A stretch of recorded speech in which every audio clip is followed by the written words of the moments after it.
প্রবাদে আছে রাজার রাজত্ব তখনই ধ্বংস হয় যখন রাজার কাছে বিশ্বস্ত সেনাপতির চেয়ে মির্জাফরের গুরুত্ব বেশি পায়। ওয়েট, আপনি কি জানেন মির্জাফর কে ছিলেন? মির্জাফর ছিলেন ওই সময়কার নবাবের কমান্ডার ইন চিফ। সো মির্জাফরের কথা তো অবশ্যই শুনতে হবে। কিন্তু আপনি কি জানেন মির্জাফর কখন চেনা যায়? মির্জাফর চেনা যায় শুধুমাত্র যুদ্ধক্ষেত্রে। আমরা যখন বিপদে পড়ি তখন আমরা মির্জাফরদেরকে দেখতে পাই।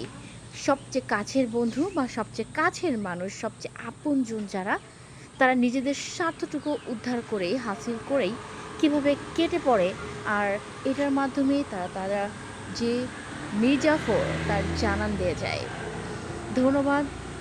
সবাই সাবধানে থাকবেন এমন কাছের মির্জাফরদের থেকে। এরা খুবই ভয়ঙ্কর। নবাব সিরাজউদ্দৌলার মির্জাফর থেকেও এরা বেশি ভয়ঙ্কর।